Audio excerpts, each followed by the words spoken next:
For the first time, the United States, and more importantly, the U.S. dollar, has been hit with a coordinated financial strike. Three major economies moved at once: China, India, and Brazil. And yes, the mastermind is China. In one sudden move, China dumped $29 billion worth of U.S. Treasury bonds. Brazil liquidated around $12 billion. India followed with massive offloading as well.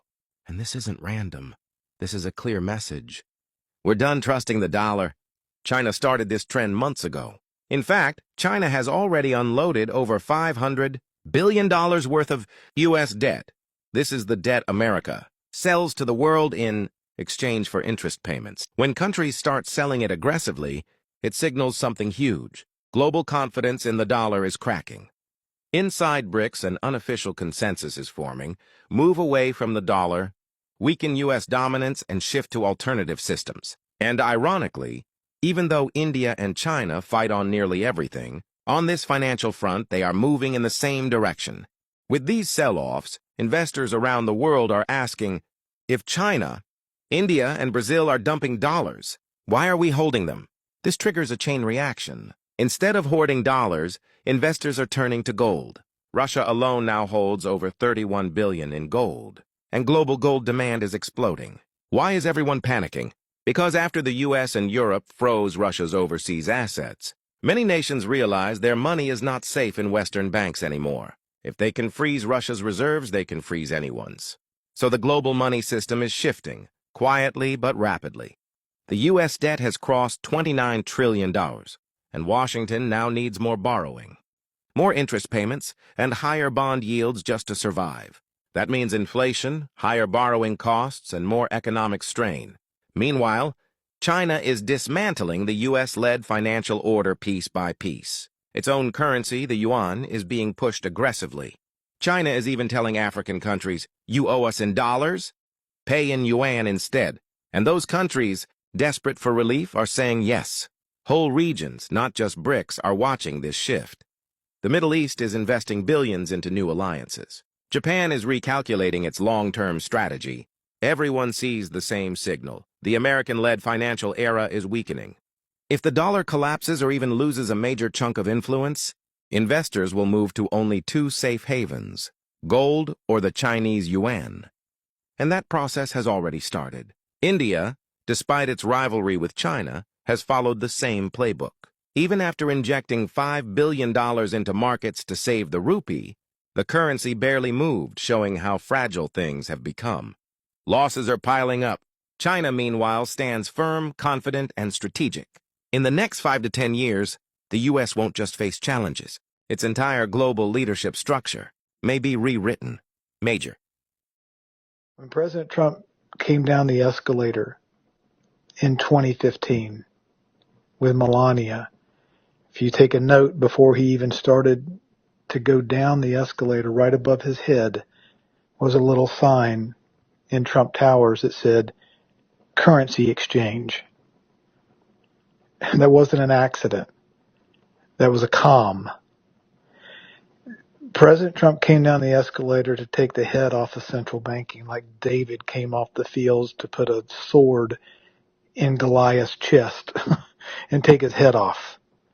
The central banking, Federal Reserve banking cartel that G. Edward Griffin wrote about in The Creature from Jekyll Island has been the root of all of our ills. It's been the root of the military-industrial complex and the media-industrial complex and the medical-industrial complex and Hollywood and the swamp, academia-industrial complex. I mean, all of it, the root of all evil has been those that have had the concentrated power to control the world. And for 80 years, we've lived under this world reserve currency and the mandates of the Federal Reserve that's not federal, that are no reserves, that has no accountability whatsoever to a single living human being inside the United States of America. So the only way we get our republic back is to cut those strings between the overlords of the Federal Reserve dictating every aspect of life in America. That's why President Trump came down the escalator. He was recruited to lead this effort. And that's why they have hated that man and hated his supporters for 9 consecutive years since he came down the escalator, because he's going to take away their power source. And the way he's going to do it is through DLT and XRP Ledger and XDC and XLM and all the other, the algos and the H bars. And we're going to be distributing power back to we the people. As he said in his inauguration speech in 2017, this isn't just about taking power from one administration to another or one party to another, but transferring power from Washington, D.C. back to we the people. The only way you do that is make us be our own bankers instead of us being serfs to central bankers. So what we are about to see, this is the essence of the greatest transfer of wealth in human history. It's all this hoarded, all of this grotesquely stolen and misused and misaggregated resources of power and psychology and media and land and resources that have been raped from every person the world over and put in the hands of a minute few number of operators. That's going to get unlocked, and it's going to flow back to we the people. And there is nothing that can stop it. Nothing. And not only can they not stop it, the chief engineer leading this movement is about to be sworn into office in 18 days. So, yeah, I think the minimum is the SEC is going to go away, and the new SEC chairman is going to walk perfectly in line with the commander-in-chief. The inaugural 2025 FIFA Peace Prize is proudly bestowed upon the President of the United States of America, the Honorable Donald J. Trump. He has supported efforts to broker ceasefires and promote diplomatic engagement, actions that helped create conditions in which peace could take root. Under President Trump's leadership, the historic Abraham Accords were signed, bringing the first real progress in the Middle East in decades. His leadership has ensured that peace exists between the Democratic Republic of Congo and Rwanda, Cambodia and Thailand, Kosovo and Serbia, India and Pakistan, Egypt and Ethiopia, and Armenia and Azerbaijan. President Donald J. Trump's actions have also ensured that peace exists between Israel and Hamas by brokering the Gaza peace plan, and he is making a continued effort to bring a lasting peace between Russia and Ukraine. This has been a presidency marked by actions to pursue peace around the world. As FIFA President Gianni Infantino has said, in an increasingly unsettled and divided world, it is fundamental to recognize those who work to end conflicts and bring people together in the spirit of peace. Football stands for peace. For his exceptional actions taken in the cause of world peace that have helped unite people across our world, we congratulate the 2025 FIFA Peace Prize Football Unites the World recipient, President Donald J. Trump.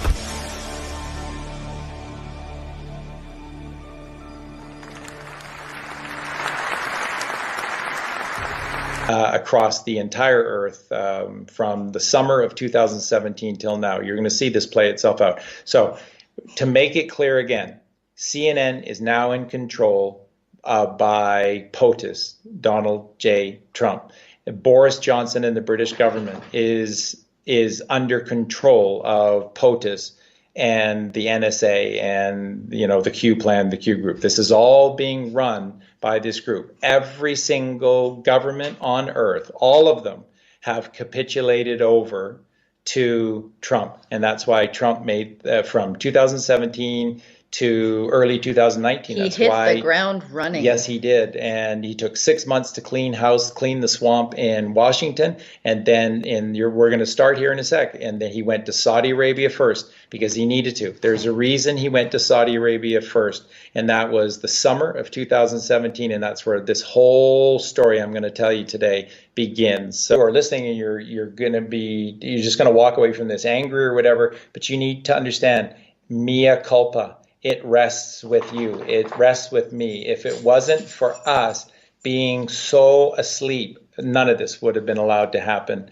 We should have woken up to the milk cartons 30 years ago, 40 years ago, with all of these children going missing. If we live in the most advanced Western world in the history of the world, then what the heck are so many children going missing for, and why are so many kids on milk cartons? Yeah, the excuse of us being asleep just doesn't cut it when you see what's been taking place right under our nose. It just doesn't cut it. So I know some of you are going to be very angry with this. All I can say to you is that we are responsible. All of us are responsible for this, and this is and you just also need to see this as an opportunity. The next 6 months are an opportunity. It's an opportunity for all of you to become the kind of hero that you've always wanted to be in your eyes. Trust in you. Trust in the plan that there are good people fighting against the sickest, most evil people in the creation of evil. Come on. There are good people out there. You get up and be part of this. They are our tribe. Absolutely. Let's support them. We're the digital warriors. Yeah. And be strong. And be strong for your kids, like so many of you already are. And be that hero. This is your chance. These 6 months is for you to write a new story in your life, and you to become the strong person you've always wanted to be, and the hero that you have always deserved to be. Be strong, not weak. Don't sit back and just go, oh, Trump's going to do everything. No. No more with Bojo playing this role. No more with Matt Hancock. Enough of this. It's your country. It's not theirs. Who are you afraid of? The police? Remember, they get paid by you. The army, they get paid by you. They took oaths to protect you, not their immediate superiors. So be strong. These 6 months are a gift, an opportunity for you. You may not be able to wrap your heads around that, and it is what it is, but it is an opportunity. This is a gift, and we need to take this gift. And who imagined on January 1st of this year that 2020 would roll out the way it has? Nobody had any idea of what was coming, but here we are, almost halfway through it. So I think this is a pretty good point for you to take it away and just say what you wanted to say today. Okay, so let's start first. Everything is about Donald Trump and the abbreviation that you get with Q called D-class or DECLAS. And DECLAS is code or an abbreviation for D-class, and D-class is short for declassify.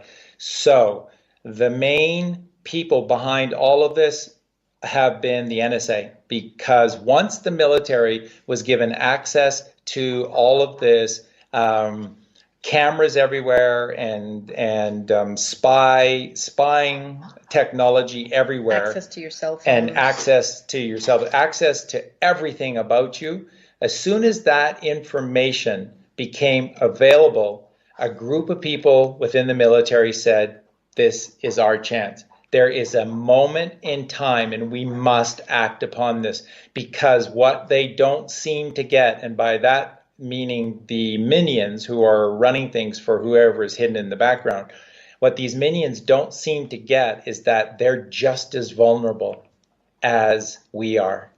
And so what has been going on, my friends, since 9/11? So remember 9/11, how evil that is, and it was evil. You know, the cremation of care, 11, the twin pillars, that's the two temples of your brain, and 9 is God consciousness, and it was the killing of God on September 11th, 2001. That's the symbology of it. And they were laying out for us in plain sight what they were about to do and finish. And the coronavirus, through 5G towers, Was the 5G crown of their wireless, that's right, this wireless signal was their coup de grace, was their kill shot. That was going to be the kill shot for us. And everything went wrong when Hillary didn't win that election. And what you all need to wrap your minds around is that they still to this day don't understand how they lost that election in 2016, or November 2016, to Donald Trump. They don't know how, because it was rigged. It was rigged in their favor. The machines were rigged in all the key states. And that's why that Trump actually won in a landslide. If the machines, California, out west, key states were all rigged for Clinton. That's why as the night went on, she started to catch up a little bit. No, it was a runaway for Trump across the entire land, but they had it rigged for a massive Hillary victory. And if that had happened, we'd already be in these FEMA camps. We'd already be locked in our homes. Those of us that didn't comply to that would be in FEMA camps or in body bags. So this was it. This was it. This is the plan. So it all starts with the symbol declassify. This comes from the NSA. They have been spying on them, and they have it all. Nothing can stop this plan. Nothing can stop what's coming, because they have everything. And Julian Assange has been a big player in doing that. And eventually, when the truth comes out about Julian Assange, you'll go, oh, I should have noticed that. Yeah, I did. Oh, yeah, I should have picked up on that, but I didn't. So you'll see. I don't want to give too much away. But Assange, number one is declassify. Was Assange really under arrest, or was that some kind of ruse? All part of a ruse for the mainstream media to buy into it and to brand him a certain way and stuff. So yeah, he's played a very dangerous role. None of this has been safe and easy for Julian Assange. It hasn't. He's been at risk. He's put himself at risk. But then that whole family has. That whole family has. And there's much more to this family that we're talking about that is yet to come. You don't know all of it yet. You don't know who's coming out next, because there's going to be another person in this family that's going to be able to shine in the coming months, because this is all about technology at the end of the day.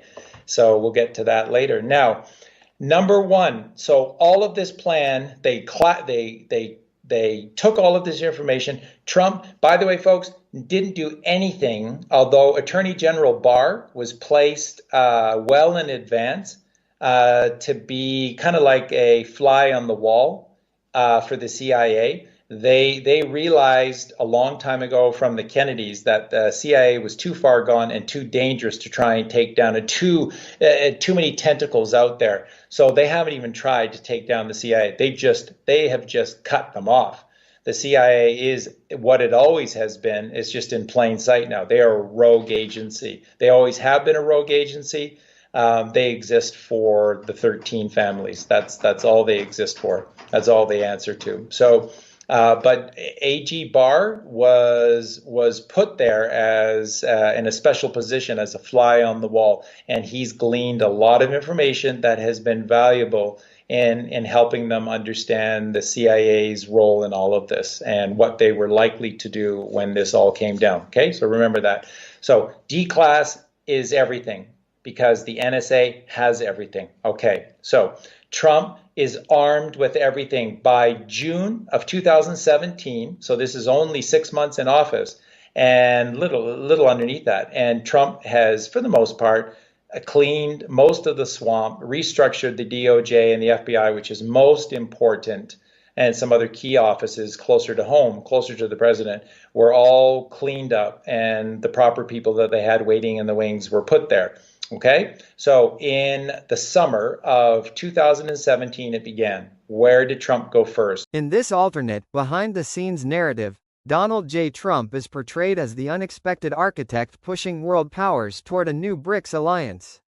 Operating far from the public eye, he convenes quiet back-channel meetings with foreign leaders, urging them to rethink the global balance of power and form a coalition capable of challenging traditional Western institutions.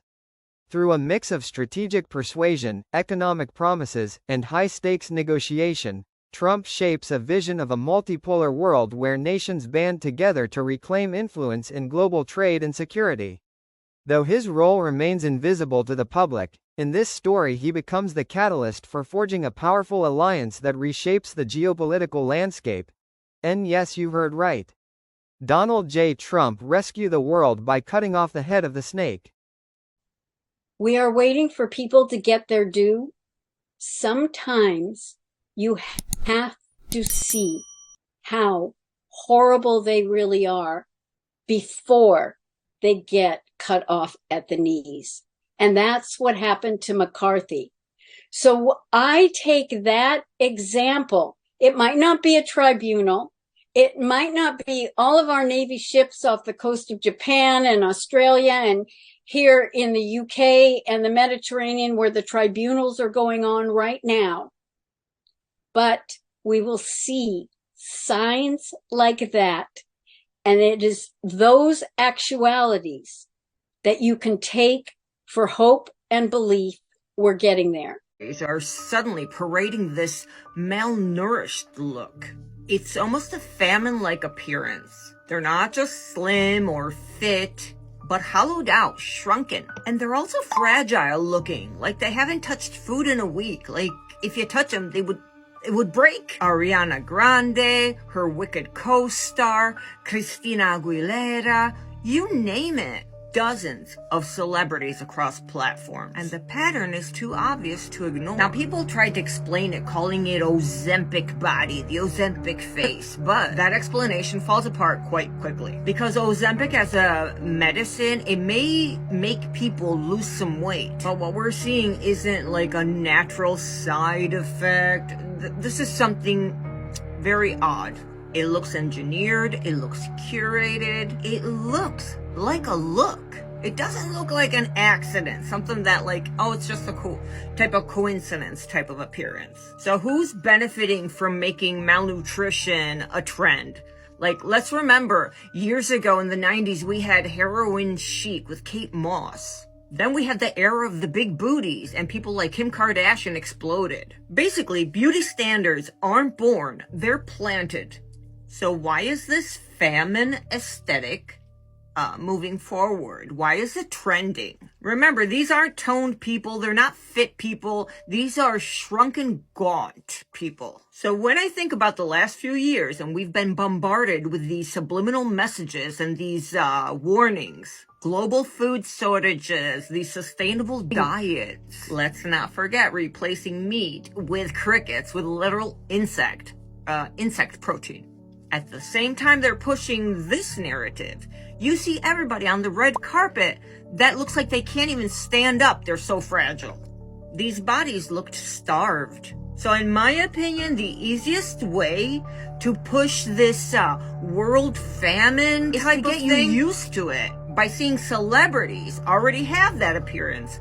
So when it happens all around the world, everybody's already used to it and it's the norm. And this is why, for me, it doesn't feel like a trend. It feels like a cultural conditioning. So when you want society to embrace a new look that normally triggers concern, you place that look on celebrities, on red carpets first. And if enough celebrities debut this look together, the public is gonna stop viewing it as like a warning sign and starts viewing it as aspirational.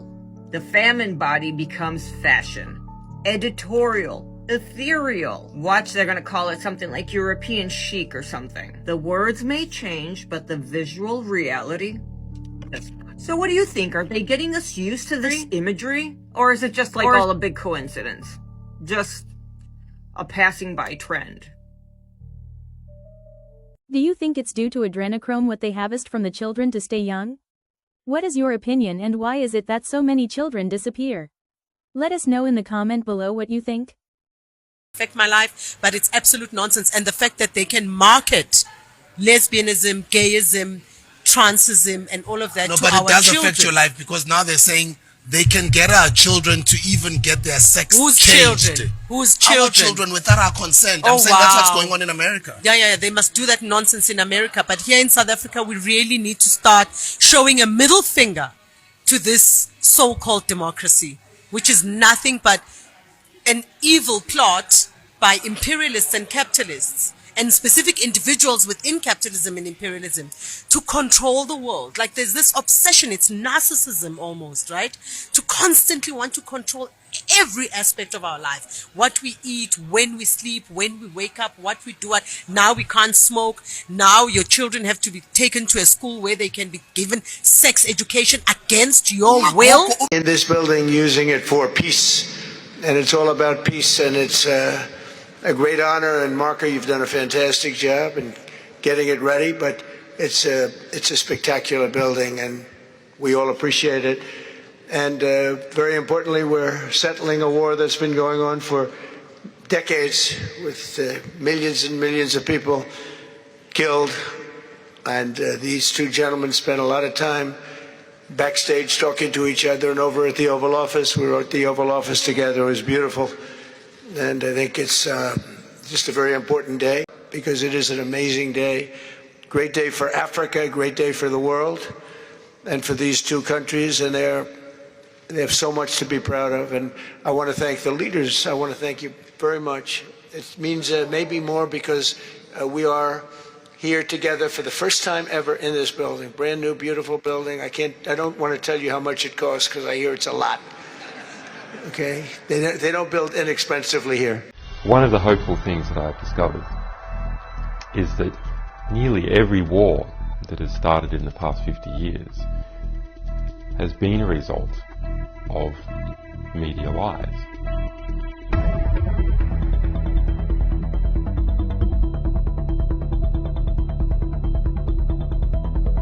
The media could have stopped it if they had searched deep enough. If they hadn't reprinted government propaganda, they could have stopped it. But what does that mean? Well, that means basically populations don't like wars. And populations have to be fooled into wars. Populations don't willingly and with open eyes go into a war. So if we have a good media environment, then we'll also have a peaceful environment. But our number one enemy is ignorance. And I believe that is the number one enemy of everyone, is not understanding what is actually going on in the world. It's only when you start to understand that you can make effective decisions and effective plans. Now, the question is, who is promoting ignorance? Well, those organizations that try to keep things secret, and those organizations which distort true information to make it false, misrepresentative. In this latter category, it is bad media. It really is my opinion that media in general are so bad, we would have to question whether the world wouldn't be better off without them altogether. There's some very, very fine journalists, and we work with many of them, and some fine media organizations, but the vast majority are awful and are so distortive to how the world actually is, that the result is we see wars and we see corrupt governments continue. Wikipedia and find Operation Mockingbird, that the CIA has been in there forever. Then Obama repealed the 1948 Smith-Mundt Act, which then permitted propaganda to be in broadcasting. It no longer said that it had to be credible. And so when he came out and said fake news, he warned us at the end of his speech that it is going to be very hard. The establishment, the media, the globalists are all going to come after. They're going to try to intimidate, but he needed to smoke them out. And guess what happened? The next day, Congress, on the Democrat side, wanted to create a law that he couldn't run. Then what happened was the Republicans came out and said they were going to investigate Hunter Biden. And Friday, the Department of Justice, AG, launched an investigation, and he put the most corrupt prosecutor who hates Trump on it. Donald Trump actually plays chess on a 5D level, and you never can anticipate what his next move is going to be. The reason that his Mar-a-Lago was seized upon was that they really wanted to get the PEDS, the Presidential Emergency Act document, which is only what Trump knows and the military that he had to put in place, because before he left, he declared 2 national emergencies. And you know what? Biden hasn't reversed that. Biden has signed on to 3 of his executive orders to continue them going. So we have some very fascinating things that are going to come out. Something unprecedented just happened in Moscow. Yesterday, Trump's envoy, Steve Witkoff, met with Vladimir Putin, while Chinese Foreign Minister Wang Yi met with his Russian counterpart. 3 nuclear superpowers converged in overlapping meetings. And London is in absolute panic mode because these 3 nations together have the power to end British imperial control once and for all. And Donald Trump knows it. Not only is he building new alliances with the other superpowers, he's targeting the very lifeblood of the British Empire, drug money flows. But that's not what you'll hear from the mainstream media or from all too many influencers in MAGA world who are still drinking Britain's geopolitical poison that says Russia or China or both will forever be our adversaries, and that we must tie ourselves forever to NATO and Europe and Ukraine and the US-UK special relationship.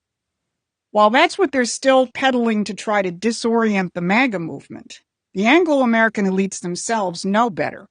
They know that the world is shifting away from them. And the establishment's Wall Street Journal has recently been sounding the alarm, as these 2 headlines show. The first one says, Trump's push to end the Ukraine war is sowing fresh fear about NATO's future. And the second one, Europe fears it can't catch up in great power competition.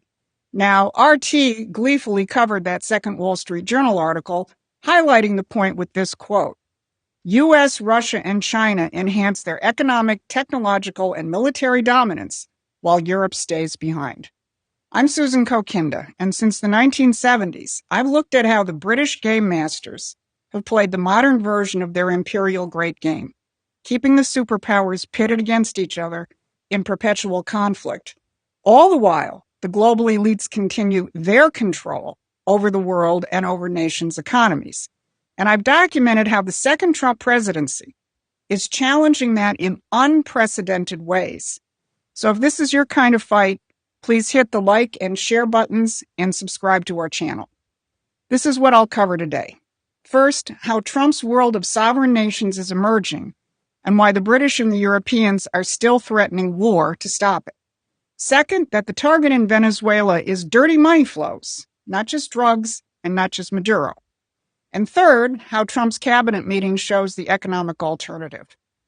So, was it coincidence that Trump's team of Witkoff and Kushner were in Moscow at the same time as China's Wang Yi? Whatever it was, the strategic optics are striking, and they reflect the new reality in the world. Think about what this represents. Since the end of World War II, British imperial strategy has depended on one fundamental principle: keep the superpowers fighting each other. The Cold War, Russia-China tensions, the U.S. versus Red China. As long as the geopoliticians can use the United States as their dumb giant, acting in their interests, not in ours, they could keep it up. Well, Marco Rubio made clear yesterday in the cabinet meeting that that world is over. It's also an honor to be involved in and be a witness to what I believe is the most transformational year in American foreign policy since the end of the Second World War, at least. And it's transformational because for the first time in a long time, we have a president who basically puts America at the forefront of every decision we make in our relations with the world. And that may sound weird to people, like, of course you always do. No, that hasn't always been the case until about a year ago. And I think we've all witnessed in our own respective spaces how in every interaction the president has with the world, the goal he has in mind is very simple. Does what you want us to do, or is it what we're going, or is it going to make us stronger? Is it going to make us richer? Is it going to make us safer? If it is, he's for it. If it's not, he's against it. That's why Trump's approach to Russia and China is completely different than what has come before. Trump treats Russia as a nation with legitimate concerns, and that's why the Ukraine negotiations are actually moving forward. Similarly with China, last week's Trump-Xi phone discussion and the upcoming summits represent something the British establishment fears more than anything: direct dialogue between sovereign nations outside of their rules-based liberal free trade order. Their great game isn't working anymore, and Europe and Britain are being left out in the cold and are becoming irrelevant. Their response? Try to sabotage the peace process to continue and escalate the war. At a recent Council on Foreign Relations webinar on Ukraine, Liana Fix, their senior fellow on Europe, who, big surprise, studied at the London School of Economics, laid out what she called the playbook to sabotage the peace negotiations. And then she said, something will build up that resembles actual pressure on Russia, and perhaps over the course of the next year will make Russia's position worse, so that they are not so confident that they can get the upper hand and come through with maximalist demands in the negotiation process. I think that's a European game plan. It does not really include the hope that a fair solution in negotiations might be found. From their perspective, this is more or less just performative politics that they have to push back against, that they have to adapt, and then to try to focus on what is really important, which is to keep Ukraine in the fight and to make sure that Russia's position worsens over time. But it goes beyond keeping the Ukrainians fighting. The head of NATO's military committee, Admiral Dragon, took it to another level when he said NATO was considering preemptive action against Russia. And retired British General Sir Richard Sheriff, a former top NATO commander who says that Trump is under Putin's influence, declared that war with Russia is inevitable. But here's the reality that these warmongers don't want to face. They have as few cards left to play as does Zelensky. Zelensky has been boxed in by U.S.-directed corruption scandals, and the Europeans, well, they've gutted their economies with green policies, open immigration, and free trade. And the Europeans themselves are likely to be caught up in Ukrainian corruption scandals. So the balance of power is indeed shifting to the United States, Russia, and China, and their cooperation around real physical economic activity. This will leave the banker-run economies of the world behind, and that terrifies the City of London more than anything. So, while the empire wants to keep the war in Europe going, they certainly don't want Trump to take on the real enemy in this hemisphere. Or as J.D. Vance said in a post, "We've been told for decades the U.S. military must go everywhere and do the impossible all over the world. But the red line for permanent Washington is using the military to destroy narco-terrorists in our own hemisphere." So let's look at the backstory of the firestorm over Venezuela and why Pete Hegseth is in the crosshairs. This is where it gets really interesting, because this is where Trump is striking at the financial jugular of the British Empire. The main financial weapons of the British Empire have been severalfold. The obvious side is the official side: central banks, their grip on money flows through institutions like the Bank of England, the Bank for International Settlements, the other central banks. But the underside of this is the trillions of dollars of dirty money that are tied to drug trafficking and other illegal activity. Now, this relationship between the British Empire, the global financial system, and international drug trafficking and terrorism is something that researchers at Promethean Action have exposed for decades. So if you want to understand how the enemy really operates, subscribe to Promethean Action's free newsletter, and you'll get the strategic intelligence you need to win this fight. But here's the short version. The City of London and its dependencies in the Caribbean, like the Cayman Islands, have kept major banks afloat in the world through the protection of the drug trade and its vast financial flows going all the way back to the 1970s. We've never had a successful war on drugs because, quite literally, Wall Street and the City of London didn't want one. Let's go back to 1999 when Richard Grasso, the head of the New York Stock Exchange, went to Colombia and met with the finance chief of the FARC narco-terrorist gang. Grasso praised the financial sophistication of the commander and said that he hoped the meeting would mark the beginning of a new relationship between the FARC and the United States. What was that relationship? The dirty money that flows through the banking system and provides essential liquidity, especially during times of crisis. When you look at Venezuela, you're looking at a key linchpin in this financial and political nexus. How did it come to play that role? Thank the British. Maduro's predecessor and mentor, Hugo Chavez, modeled himself on guess who? Britain's Tony Blair. Right before his 1998 election to the Venezuelan presidency, Chavez said, "Over the last few years, I've been revising my positions, and I am very close to the thesis of British Prime Minister Tony Blair when he speaks of the third way." And throughout his rise to power, Chavez was groomed by British diplomats in Venezuela and lauded by the British press. Maduro is carrying on in that tradition. Venezuela isn't just another socialist dictatorship. It's a node in a network of drug trafficking, money laundering, and financial flows that sustains not just the Maduro regime, but a significant portion of the offshore banking system that the British Empire depends on. And that's what Trump has targeted.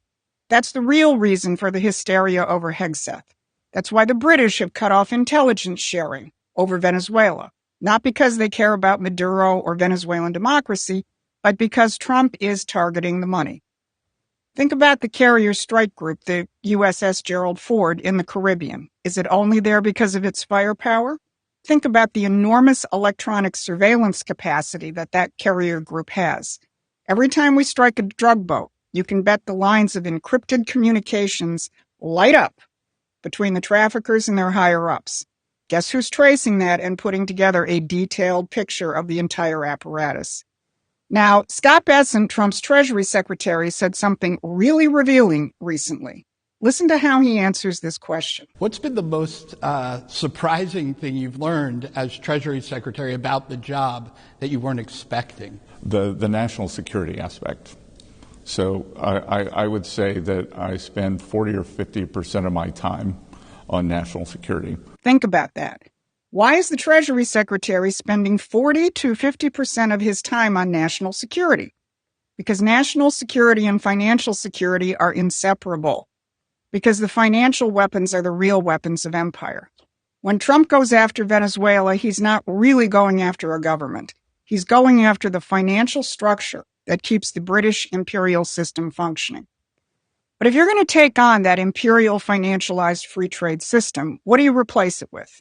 We'll go back to Scott Bessent again when he was asked about our vulnerabilities because of free trade. We can't stay dependent on China. Is the administration moving to move us away from rare earth dependence to rare earth independence? What you are saying, John, is we are taking back our sovereignty. And that it's inexcusable. And again, this is back to like this unfettered free trade idea. The technology, especially in rare earth magnets that's being used against us, it was U.S. technology. Taking back our economic sovereignty. What does that look like? Well, look at yesterday's cabinet meeting. You'll see a team of people working with each other, committed to getting things done in the real world of the physical economy, not the world run by financial parasites.